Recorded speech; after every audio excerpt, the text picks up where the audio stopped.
Hello la team culture! Bienvenue dans le Kaléidoscope d'Alexa Cito, le podcast où l'art éclaire l'actualité et vice-versa. Aujourd'hui, on va parler de deepfake, d'illusions et de ce kangourou qui a tenté de prendre l'avion. Vous avez peut-être vu passer cette vidéo.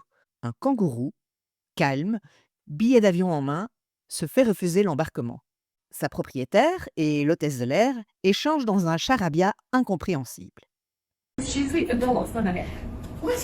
scène, aussi absurde que touchante, enflamme les réseaux sociaux. Des millions de vues, des débats enflammés, mais voilà, c'est un deepfake. Une illusion créée de toutes pièces par un artiste nommé Infinite Unreality qui utilise l'IA. Le problème, l'étiquette faux s'est perdue dans les partages. Quand il s'agit d'un kangourou, c'est amusant, d'autant plus que dans cette vidéo, on peut encore distinguer certains défauts générés par l'IA. Mais avec des outils comme VO3 de Google, lancé récemment, capables de générer en quelques minutes des vidéos hyper réalistes à partir de simples instructions textuelles, la frontière entre réel et fiction devient de plus en plus floue. Le potentiel est immense et terrifiant. Car les deepfakes peuvent être utilisés pour diffamer des personnalités publiques, pour manipuler des élections et même pour harceler des individus en créant des images intimes non consenties. Pensez à l'impact sur la vie de ces personnes, à la destruction de leur réputation, à la souffrance psychologique infligée. Et au-delà de ces cas individuels, c'est notre confiance, notre tissu social qui est fragilisé. Quand on ne peut plus croire ce que l'on voit, à qui se fier? Comment prendre des décisions éclairées si notre réalité est un patchwork de vérité et de mensonges? On assiste à une érosion de la confiance dans les institutions, dans les médias, dans la vérité elle-même.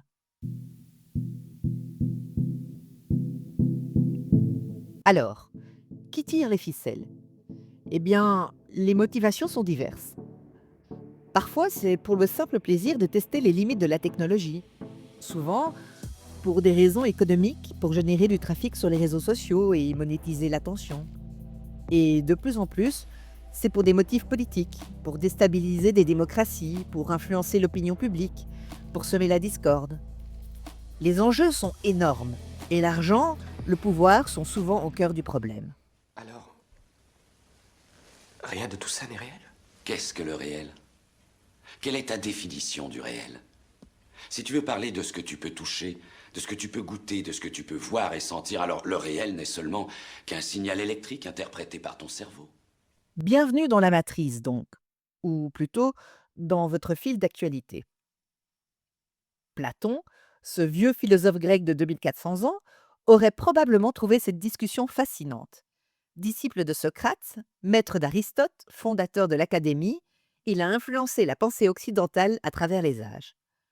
Dans La République, il décrit l'allégorie de la caverne. Des humains, enchaînés, ne voyant que des ombres projetées sur un mur, croyant que c'est la réalité.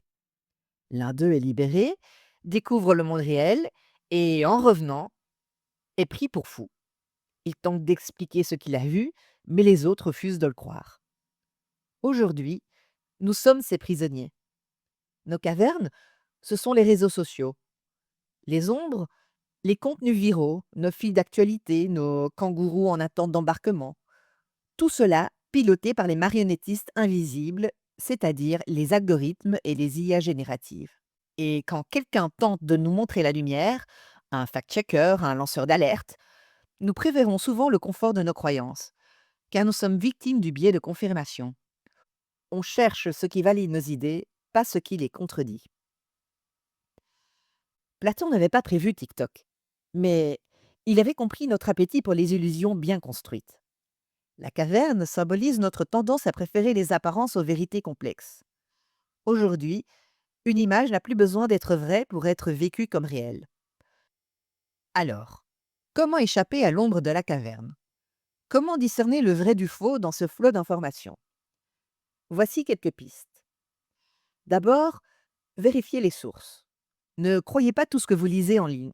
Consultez des sources d'informations fiables et diversifiées. Une simple recherche Google peut parfois suffire à démasquer un canular.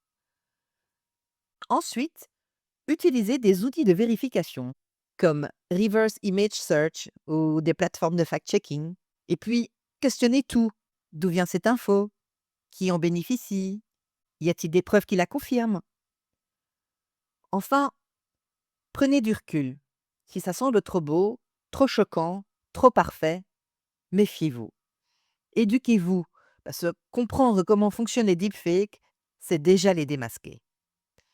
Et surtout, la prochaine fois que vous voyez une vidéo choquante ou une information incroyable en ligne, souvenez-vous du kangourou et prenez une seconde pour douter, pour vérifier, pour sortir de la caverne.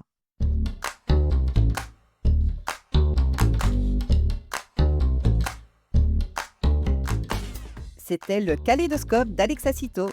Rendez-vous dans 2 semaines pour un nouvel épisode.